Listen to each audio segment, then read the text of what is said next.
Before we start the show, we got some news for our friends on the East Coast. We are bringing our live show to you at the end of May. Yep, we are going to be in Baltimore, Philadelphia, Brooklyn, and one of my favorite parts of the country, we are going to be in Western Massachusetts, specifically Northampton, Massachusetts. Dates and tickets are on our website, earhustlesq.com/tour. Come check us out. Hi, I'm Anne from Books to Prisoners. We're currently working on our second edition of Dear BTP, Letters from the Incarcerated. This episode of Ear Hustle contains language and content that may not be appropriate for all listeners. Discretion is advised.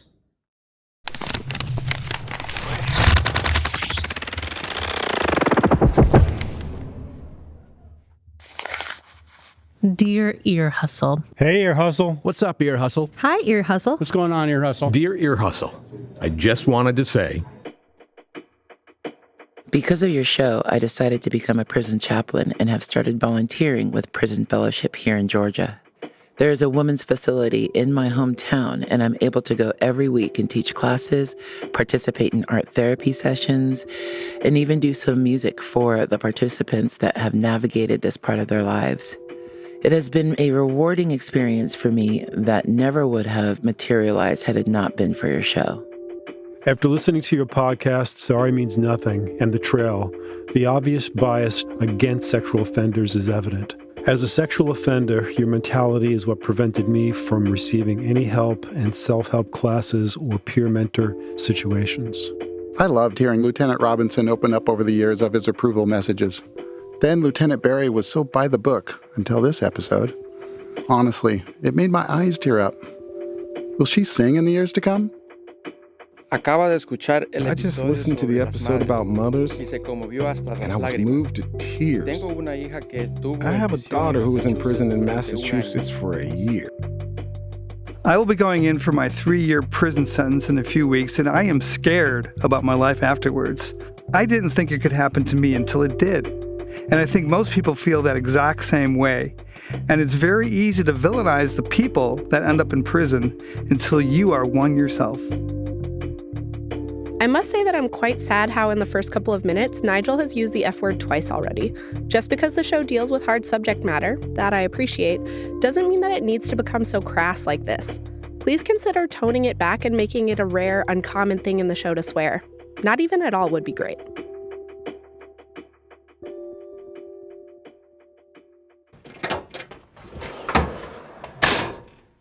All right, so we're standing over by this filing cabinet, and this is where we keep all of the letters that we've received over the years. Well, yeah, we've been doing this for over a decade?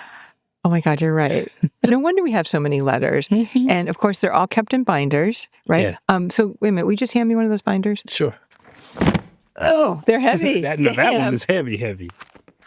I love going through these, Erlan. It's so great to think of our history through letters and postcards.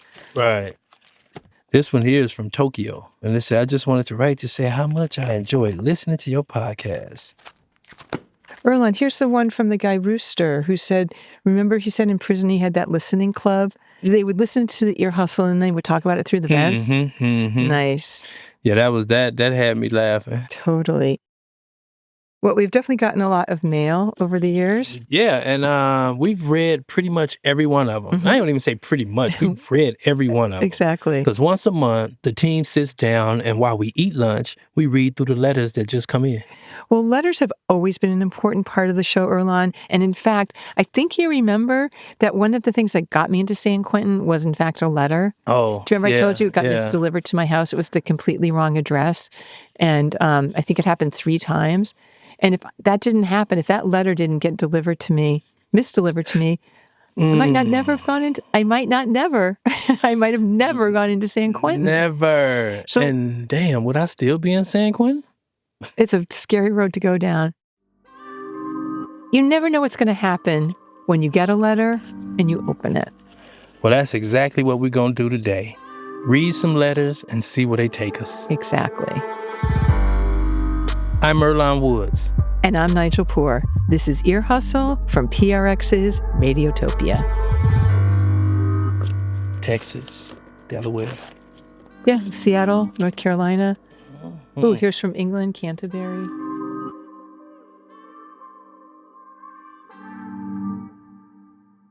Soon as they find out that I've been in prison, because I always like to tell them. Don't. Let that be later, man. Don't. I tried that I met a woman on a dating site. So she's like, well, let's just go have a cup of coffee. And I texted her back and I said, well, it's just not that easy. And she says, well, what's your problem? What are you hiding? What do you mean it's not that easy?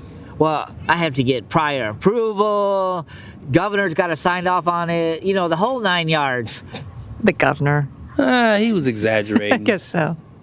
That was a clip from an episode we did back in 2019 called I Want the Fairy Tale. It's a story about the challenges of starting to date again after you get out of prison. And that episode inspired one of our listeners, Caroline, to write us a letter with her own story. September 9th, 2019. Subject, when to tell them. I spent 10 years in the feds for armed bank robbery and have been out for 10 years. The issue of when to tell a potential partner has been a huge issue for me. I've had my heart broken because of it. I live in Ireland and they barely incarcerate women here, so I truly am beyond the pale in the experience of men in my community. I'm a little bit embarrassed to admit this, but like a week ago, we reread this letter that we got maybe 5 years ago. And we finally decided to respond to it. We called up Caroline in Ireland, to hear a bit more about her story. I'm Caroline Mullen, and I'm recording from Galway, Ireland, which is on the west coast of Ireland. I wanted to come back here as soon as I could so that I could be with my daughter again after I got out. So were you born in the U.S.? Yeah, I'm from Chicago. Before she went to prison, Caroline was living in Las Vegas. And there's a long backstory that we're not going to get into. I'll just say that when Caroline was in her 30s, she committed a string of bank robberies. She served 10 years and then was able to finish her sentence in Ireland because she has dual citizenship. And when she finished her sentence, that's where she began her life again. So one of the things you said was that there's a real stigma against formerly incarcerated women in Ireland. Can you talk a little bit about that? Yeah, they don't really put women in prison here. It's so hard for a woman to go to prison here. Since I've been out, I have not met any Irish women that have been to prison. Wait, how long have you been out of prison? 15 years. 15 years, okay. Yeah. So could you tell us a story about dating and how this has affected you? It's so awkward because if you tell somebody right away, it's too much information. Like when you first meet somebody, you don't owe them your life story. But then on the other hand, you don't want to make somebody feel like you've held something back that's important that they should know about before they spend time with you. I did date a guy and I waited a little bit to tell him. And when I did tell him, he basically broke off with me and said that he wanted to have children. And if he wasn't able to have children, he wanted to be able to adopt, and he just didn't think his family would be comfortable with me. I still think about him, and I still wish things had worked out, but he almost felt like betrayed that I hadn't told him right away. And it was almost like, well, why didn't you tell me this? I wouldn't have dated you. I really don't know how to handle it still to this day. I'm not sure how to navigate that. And then in that case, why even share it all? It was in another country, another time. Yeah. You don't think, in your opinion, I shouldn't mention it? If it's not serving your interests, I'm just curious. Well, yeah. Because people tell me, why don't I lie about my age? Why don't you lie and say you're 45 or 50? And it's because I don't want to start a relationship off with a lie. I don't personally think a person has the right to know. That's I personally don't think so. I think that sometimes, and this is a different scenario, but sometimes people are molested and they don't tell nobody about that. And they don't have to. You know what I'm saying? You don't owe that to people. But there's a difference between if you were molested or if you molested somebody. That's a very different, big difference. There's a big difference. So whereas I don't care if if I'm with a partner and he was molested and raped as a child, I would hope he would be able to share that with me. But if he couldn't and he didn't want to and he didn't ever feel the need to, that's his business, right? Mm-hmm. But if he had molested somebody, I would want to friggin' know. So during this period where Caroline's trying to date and everyone keeps breaking it off with her because she's been to prison, she was very lonely. And she remembered that when she was in prison, something that helped her time go by was having pen pals on the outside. Right. And so she looked into finding a pen pal, not for romance, but just somebody who she could connect with and who would kind of understand her experience. I actually entered into it just thinking, hey, I can give back some support, because when I was inside, I had pen pals. So I looked for somebody who did drawing and painting. I'm an artist as well. And I started writing him, and, we talked about art and things like that, and then it just slid into love. And I was alone, and I was lonely, and obviously he's lonely. Do you recall, after you wrote him, the first letter that he wrote you back? Yeah. And do you recall what it was like? Just beautiful, poetic and deep, and he spoke about very serious philosophical concepts that appealed to me, and the depth of his knowledge about art. So, yeah, I remember. I can still see, his handwriting, So there's an intimacy with writing, isn't there? It's very romantic. How often did you write? A couple times a week. And did you talk on the phone? We were talking on the phone all the time, yeah. And I talked to his mom on the phone, and I was thinking about going to visit. I think that for someone like me who's been in an abusive relationship and is sort of having a hard time connecting with people, for whatever reason, having a relationship with somebody who's incarcerated allows you to have a measure of control, and there's a safety in it. There's no risk of you actually having to, be at risk with them. There's bars between you. Yeah. So you get all the emotional intimacy without any of the physical risk. Yeah. You also can build this big fantasy around it. Yeah, you can push whatever fantasy you want on that person. So in the beginning, it felt like this relationship was going well. They had a lot in common, and there was so much to talk about. It was intimate, but safe. But then, over time, things got a little weird. I retrained learning website development.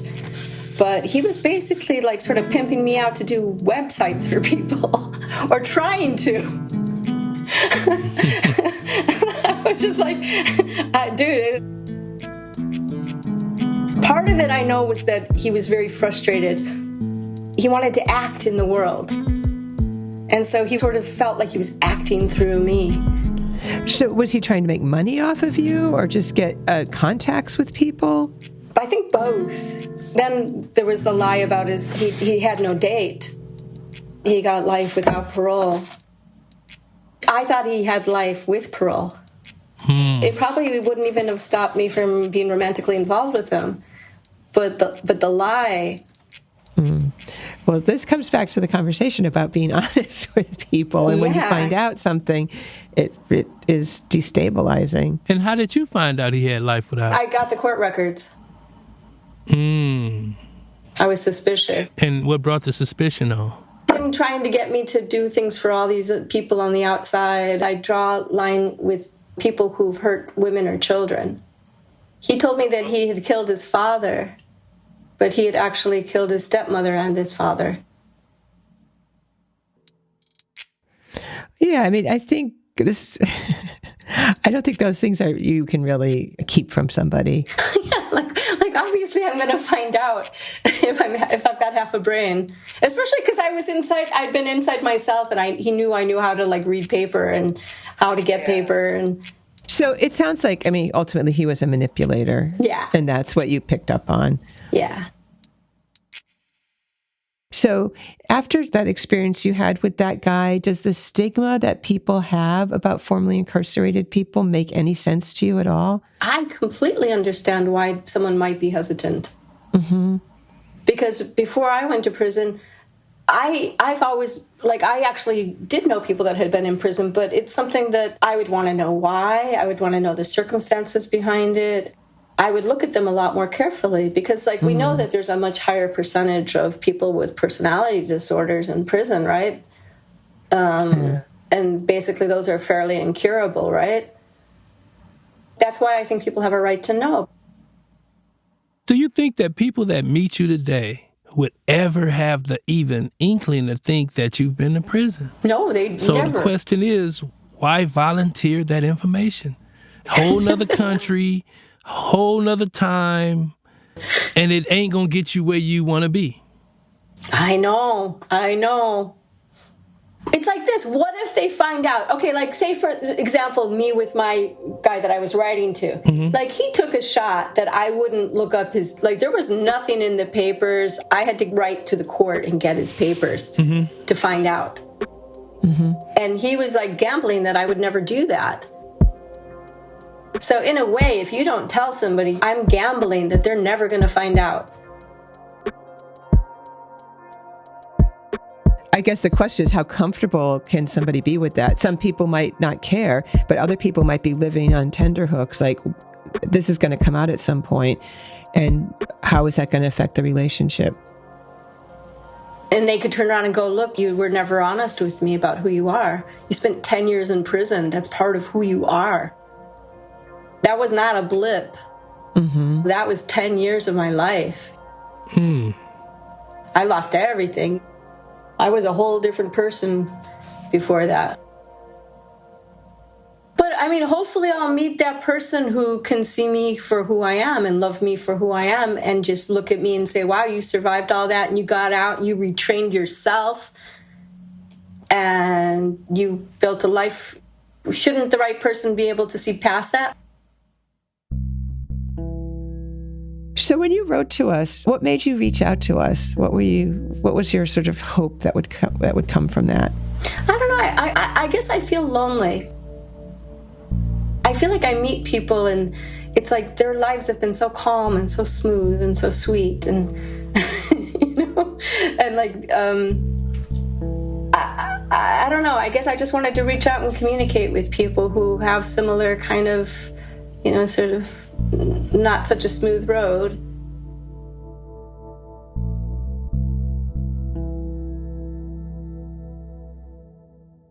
I think what's interesting about letters is, just like Caroline said, there's an intimacy, but also a distance that's there that can make people feel safe. And Caroline has been on both sides of that. She told us a story about a French woman who used to write her when she was in prison. My French pen pal, she used to send me art and she used to send me books. And she wrote other prisoners as well. Yeah. And then when I got out, we just cut contact. She didn't want to meet me on the outside. She just wrote people as a kind of form of service. Yeah. It hurt my feelings, actually, because with me coming to Ireland and her being in France, I thought I could meet up with her. But yeah. But that was her line of that. She just likes to support people while they're down. And, I appreciated that. So I still have her artwork, that she sent me, some of the beautiful watercolors she sent me.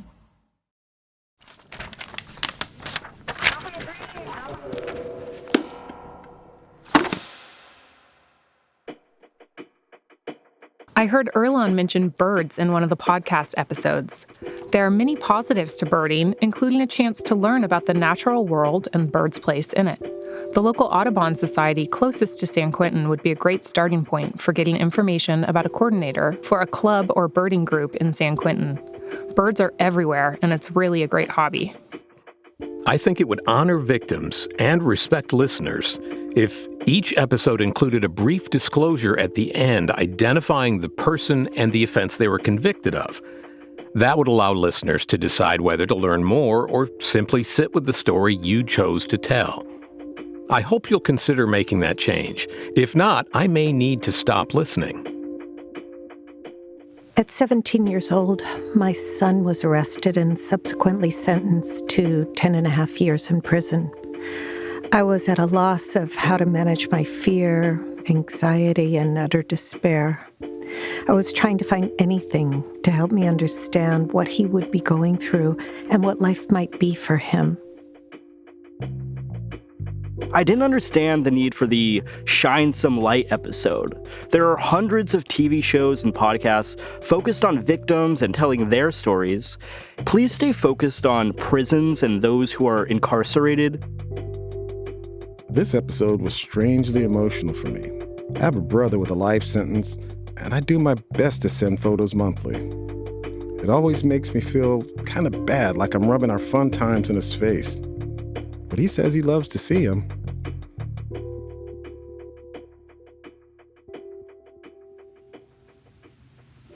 Hello, Ear Hustle.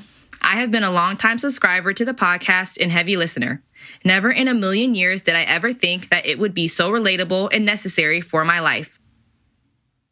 We've actually gotten a few letters like this from people who were longtime listeners of the show, and then something happened that made it personal. I'm Gabby. I am 33 years old. I'm married to Justin. We have 2 little kids. I'm a school psychologist. I love Jesus. I like to read. I like to bake. I sometimes like to run when I get the time. On August 19th, 2024, my husband, Justin, was sentenced to 6 years in prison. Did you see this coming in your life? No, never. No. Gabby's husband was found guilty of financial crimes and a separate assault charge and sentenced to 6 years in prison. What is it like going just from a normal marriage to this? It was literally like overnight. We went in for his plea deal because he was going to plead guilty.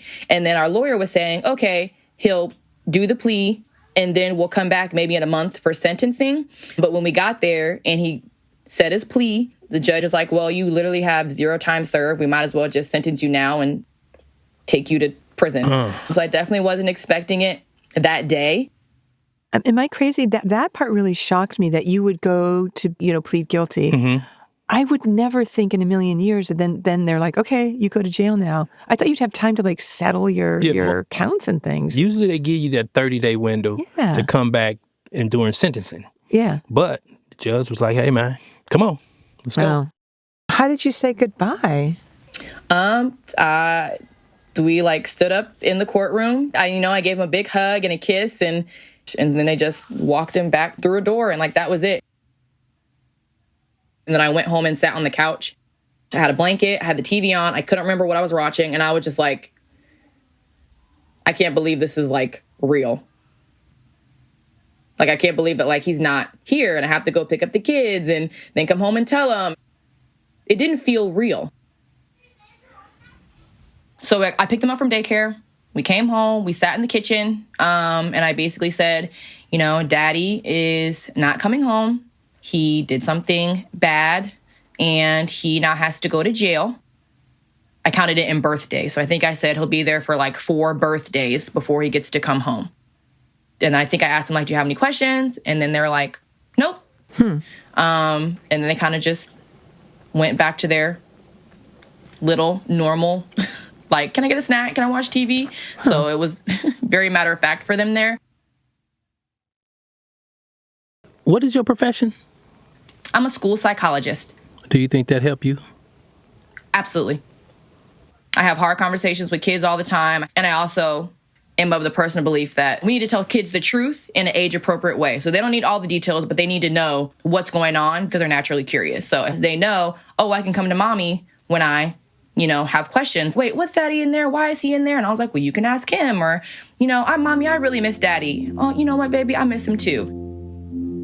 Starting with the transparency has allowed them to come to me with their questions and concerns because they're not they don't feel like I'm hiding anything from them, or they're not scared I'm going to react negatively. Meanwhile, Gabby's also adjusting to not having a husband around. She says the whole house feels different. He has a man cave downstairs. It's just all his stuff's just there. And I go in sometimes, I just stand and look around. I'm like, this is you can feel that nobody has been in this space in a very long time. What else does it feel like when you go in there? Cold. and mostly just like empty.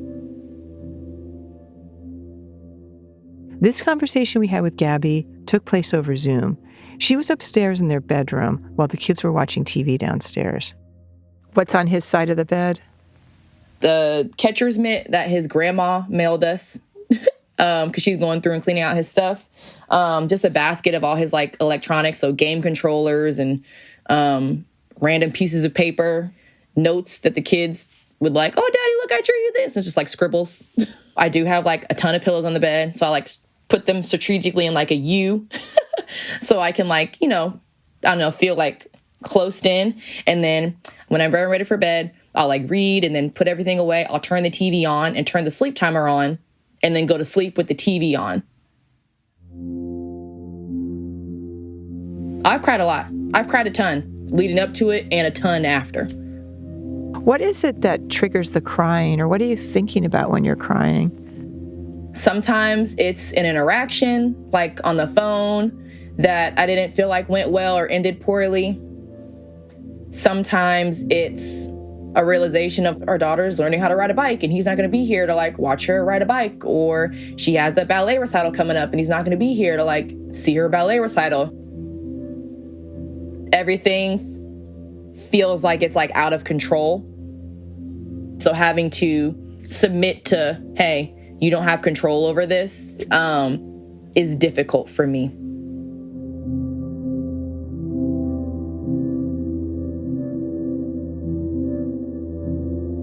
All right, Nige, we're going to put the pencils down for a minute. Take a break. All right, let's do it. We'll be right back with more letters.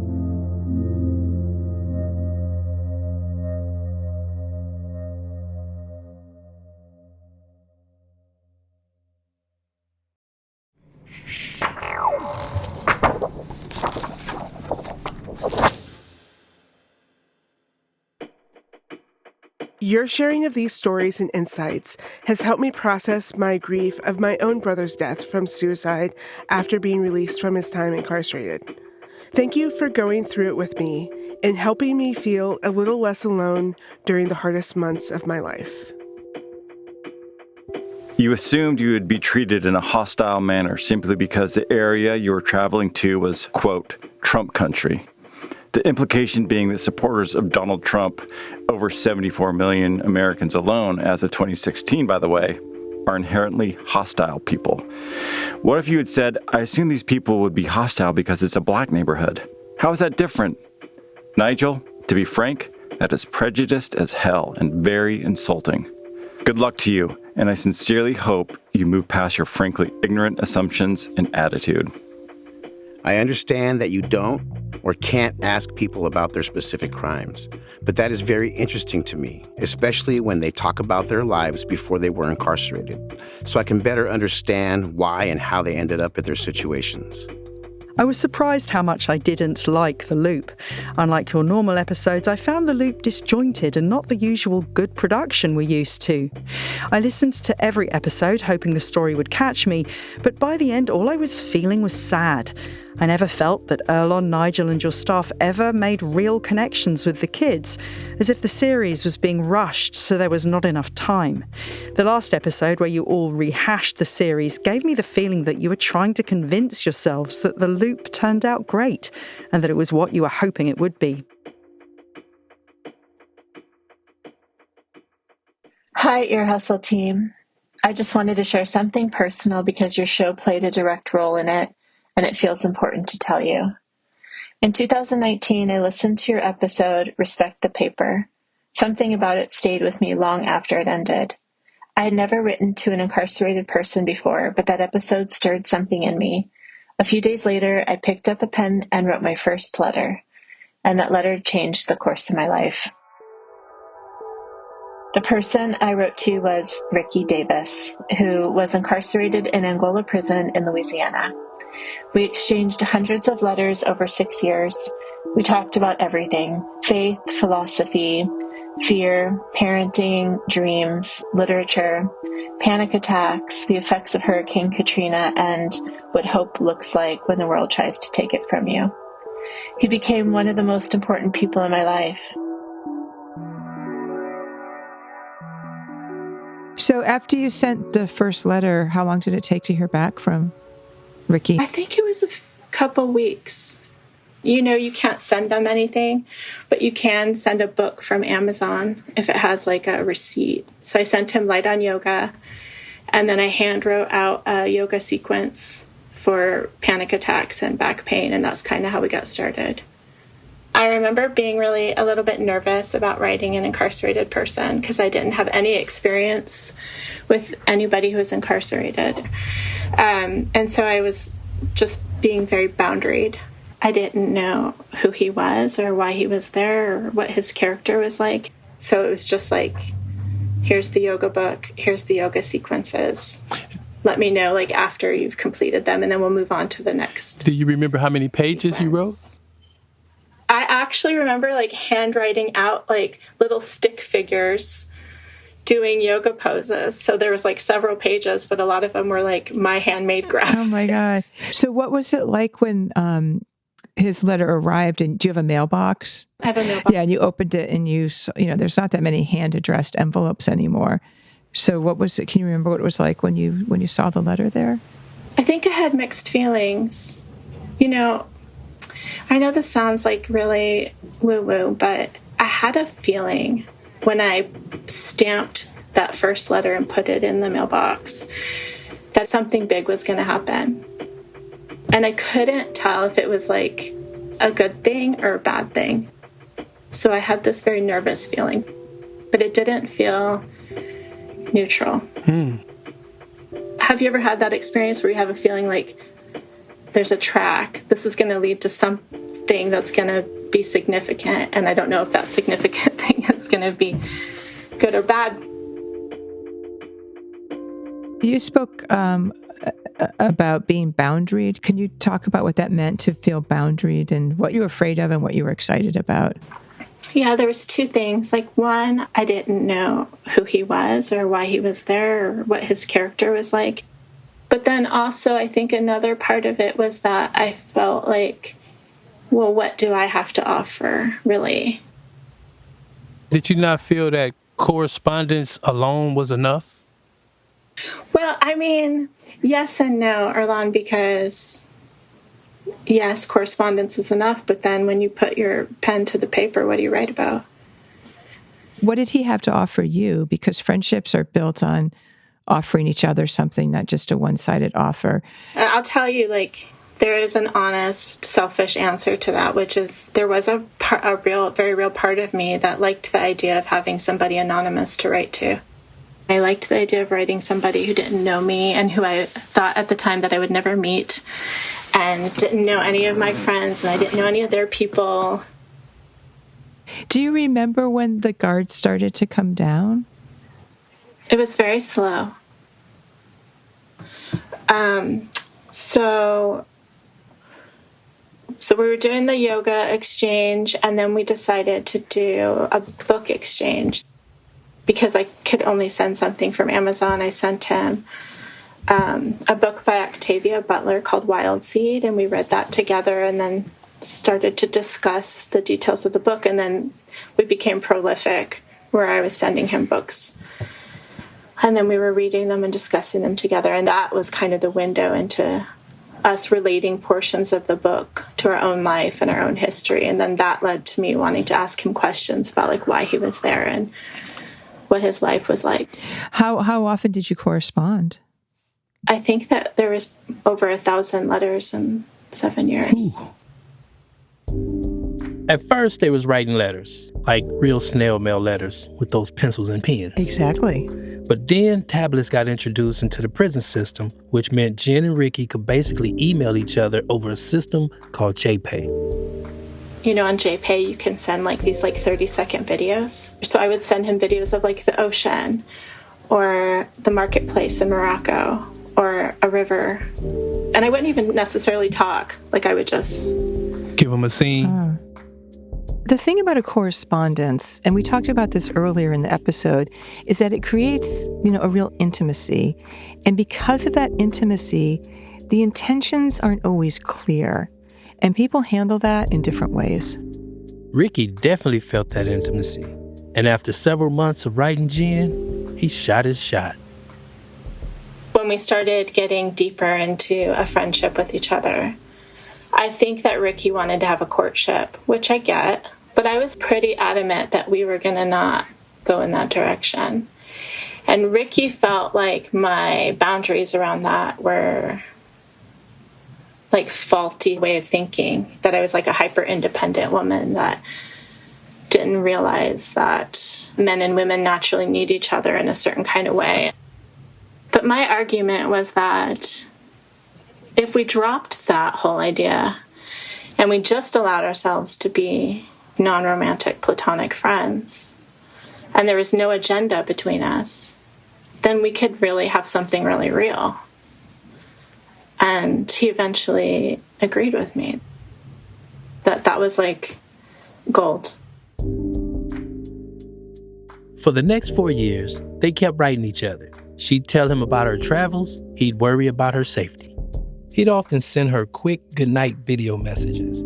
She'd send him back videos of something she'd seen that she thought was pretty, a sunset or a moment on the beach. And at the end of every letter, he'd sign off, "Big love, Ricky." In October of 2024, I got a text message from his daughter-in-law saying that he had had a seizure. He was diagnosed with a terminal brain cancer called glioblastoma. Sorry if I get a little emotional at this part.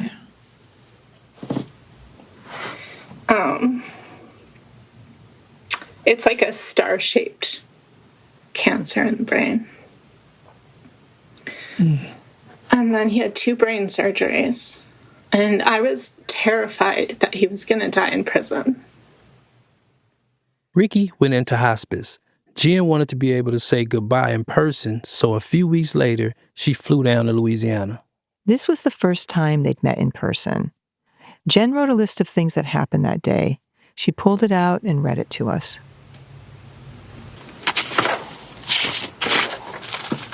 Ricky cried about these things.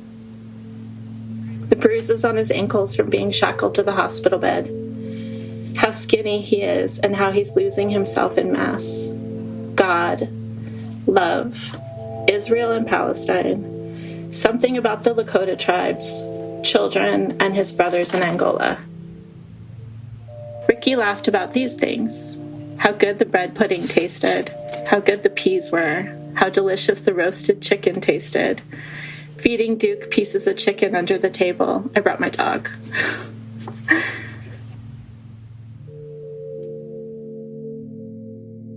And he died at that nursing home? That's the miracle. I was there for 3 days, and on the last day that I was there, I was sitting on his bed. I get a text message from his daughter saying, "Don't say anything, but we're on our way." They lived 2 hours away. She said, "We're on our way. We got the papers. We're going to take him home." So they showed up, and the nursing home admin wouldn't let him go. She just basically told them, "I don't care what papers you have. Like, nobody leaves here unless it's in shackles or a body bag." And so I'm sitting on the bed. Ricky's praying. He's like reading from the Quran. And at this point, he's so small from his illness. And he almost looks like a Benedictine monk with his little beanie and his oversized clothes. And he's praying. And I'm just sitting there thinking, this isn't going to happen. And I said to him, "Ricky, I don't think it's going to happen." And he looked at me and said, "It's already happened." And then his family walked in and they said, "It's time. Let's go." I guess they got a phone call from someone, and the admin said, "I don't know who you know." Ricky was like, "I know who I know." And we walked out together. Good breath, fresh air. Take it out. Thank you, God. Thank you, God. Let's do it. They put him in the car in the back seat with his grandson, who was in a car seat next to him. Not even a year old. And we left. You better put on your seatbelt. Look at this. Let's do it. He outlived his life expectancy, so in April I went back out. and got to spend more time with him at the end of his life. So when I went to go say bye to him the last time, he wasn't very verbal at that point. And so I laid my head on his chest. And he was trying to say something to me, but I couldn't understand what he was trying to say. And I said, "Do you want me to go?" And he goes, "No." Clear as day. And I don't mean to make this sound cliche at all, but the last thing he said to me that I could understand was, "I won." That was in April, and then he passed May 8th. It's on his birthday.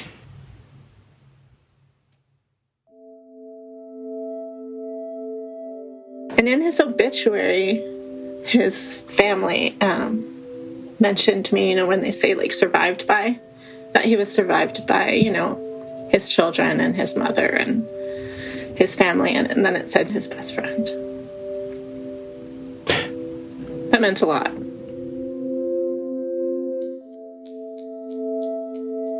Even though Ricky's gone, Jen still writes him. Sometimes I'm writing about what happened. And sometimes I'm just like writing to him about my day. I just don't know really how to stop writing. September 24th, 2025. Dear Ricky, hi friend. I'm deep cleaning my house today. I'm decluttering, scrubbing, getting rid of clothes that I don't wear anymore, and making space. I open the windows and I'm playing some music. It feels good. There's something that shifts for me mentally as I create more room. It brings a sense of peace and mental clarity. How did you find your sense of balance and stay centered in prison? Anyway, I just wanted to let you know that I'm thinking about you today and I miss you lots. Big love, Jen. When you write in these letters, do you hear his response? Not exactly, but sometimes I feel his presence. Do you believe that souls live on? I do. I read this thing that said, by time you see the light of a star, it may or may not be dead already. And that light from that star continues to travel on. And that some stars, when they collapse, they become like a beacon. They become like a lighthouse beacon in the universe. And so maybe that's what it is with our soul. Something like that. Yeah. Do you ever see yourself opening yourself back up like that, pen pal wise? Never. People have asked me that before, like, maybe you can write Chin Inmate again. And I'm like, hell no, that fucked me up.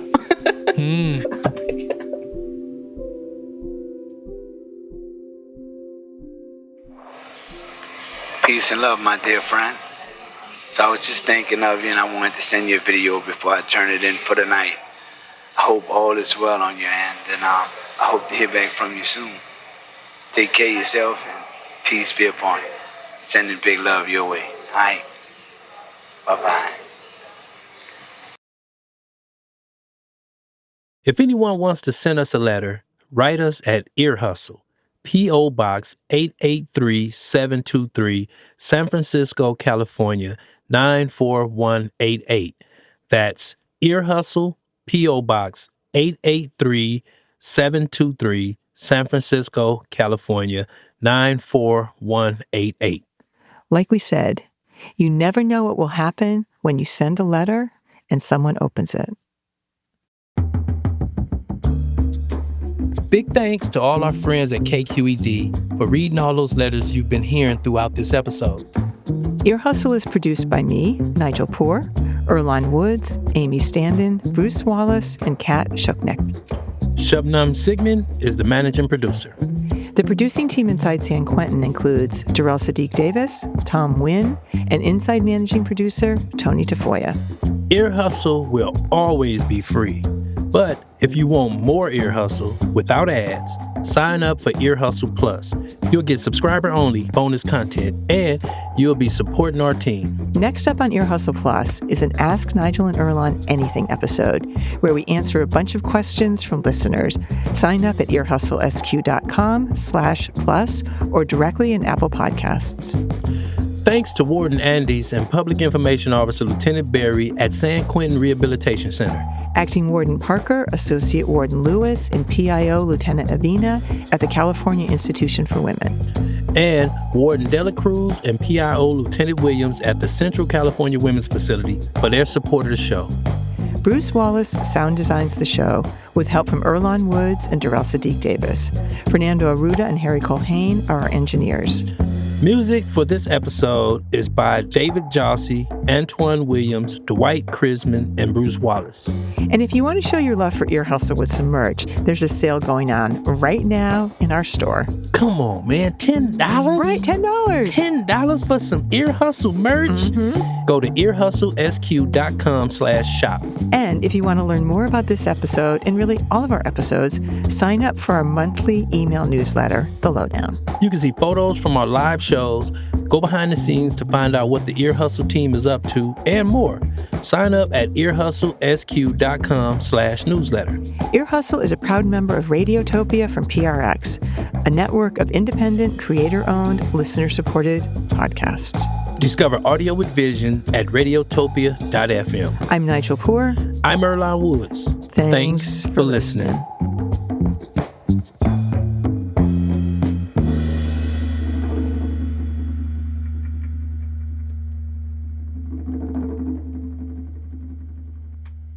Dear Ear Hustle. Hey, how's it going in there? Radiotopia. From PRX.